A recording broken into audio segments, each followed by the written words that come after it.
സർക്കാർ മേഖലയിലെ ഒഴിവുകൾ അടിയന്തരമായി PSCക്ക് റിപ്പോർട്ട് ചെയ്യാൻ നിർദ്ദേശം. മന്ത്രിസഭായോഗ തീരുമാനപ്രകാരമാണ് ഒഴിവുകൾ PSCക്ക് റിപ്പോർട്ട് ചെയ്യണമെന്ന് ആവശ്യപ്പെട്ടത്. പൊതുമേഖലാ സ്ഥാപനങ്ങൾ ഉൾപ്പെടെ ഒഴിവുകൾ റിപ്പോർട്ട് ചെയ്യണമെന്നാണ് നിർദ്ദേശം. വാർത്തയുടെ വിശദാംശങ്ങളുമായി VV അരുൺ ചേരുന്നുണ്ട്. അരുൺ, ഒരു ഭാഗത്ത് ഈ PSC നിയമനങ്ങൾ, കഴിഞ്ഞ സർക്കാരിന്റെ കാലഘട്ടത്തിലെ നിയമനങ്ങൾ വലിയ തോതിൽ ചർച്ച ചെയ്യപ്പെടുന്ന ഒരു സാഹചര്യം കൂടിയുണ്ട്. ഈ സർക്കാരിന്റെ തുടക്കമേ ആയിട്ടുള്ളൂ. പക്ഷേ പല PSC ഉദ്യോഗാർത്ഥികളുടെ വ്യാപകമായ പരാതി പലയിടത്തും നിയമനങ്ങൾ നടക്കുന്നില്ല എന്നുള്ളതാണ്. അതിന് പരിഹാരം കണ്ടെത്തുക എന്നതുകൂടിയാണ് സർക്കാരിന്റെ ലക്ഷ്യം.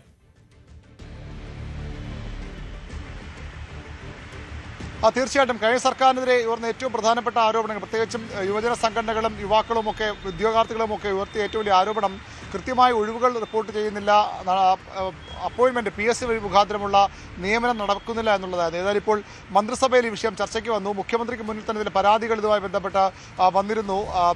വൈകാരികമായ ചില പ്രതികരണങ്ങൾ മുഖ്യമന്ത്രി നേരിട്ട് കണ്ട് റാങ്ക് പട്ടികയുള്ള ഉദ്യോഗാർത്ഥികൾ നടത്തിയിരുന്നു. അതിൻ്റെ അടിസ്ഥാനത്തിലാണ് ഇപ്പോൾ വീണ്ടും ഇത് സാധാരണ ഇത്തരമൊരു നടപടിക്രമം ഉണ്ടാകാറുണ്ട്, കൃത്യമായ റിപ്പോർട്ട് ആവശ്യപ്പെടാറുണ്ട്. പക്ഷേ ഇപ്പോൾ ഇത്തവണ മന്ത്രിസഭാ യോഗത്തിന്റെ തീരുമാനപ്രകാരം തന്നെ ഒരു നിർദ്ദേശം വകുപ്പ് മേധാവികൾക്ക് നൽകിയിരിക്കുകയാണ്. സംസ്ഥാനത്തെ പൊതുമേഖലാ സ്ഥാപനങ്ങൾ ഉൾപ്പെടെയുള്ള എല്ലാ വകുപ്പുകളിലും സ്ഥാപനങ്ങളിൽ നിന്നും PSCക്ക് റിപ്പോർട്ട് ചെയ്യേണ്ട ഒഴിവുകൾ കണ്ടെത്തി 3 ആഴ്ചയ്ക്കകം റിപ്പോർട്ട് ചെയ്യുന്ന നടപടികൾ വകുപ്പ് മേധാവിയും തലവന്മാരും നിയമനാധികാരം സ്വീകരിക്കണമെന്നാണ് നിർദ്ദേശം പുറത്തു വന്നിരിക്കുന്നത്.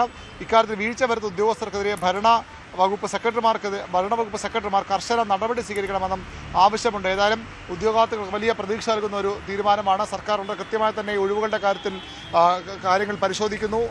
അടിയന്തരമായി സമയബന്ധിതമായി റാങ്ക് പട്ടികകൾ നിയമനം നടത്താനും അതുപോലെ ഒഴിവുകൾ റിപ്പോർട്ട് ചെയ്യാനുള്ള നിർദ്ദേശമാണ് നൽകുന്നത്. പലപ്പോഴും നേരത്തെ സർക്കാർ ഇങ്ങനെ നൽകാറുണ്ടെങ്കിലും അത് ഉദ്യോഗസ്ഥർക്ക് നടപ്പായിരുന്നില്ല. അതുകൂടി പരിഹരിക്കാൻ ലക്ഷ്യമിട്ടുകൊണ്ടുള്ള കർശന നിർദ്ദേശമാണിപ്പോൾ സർക്കാർ മന്ത്രിസഭാ യോഗ തീരുമാനപ്രകാരം നൽകിയിരിക്കുന്നത്.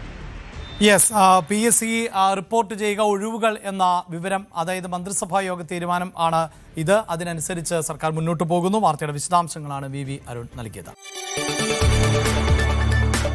കൂടുതൽ വാർത്തകൾക്ക് News 18 Keralam YouTube channel subscribe ചെയ്യുക.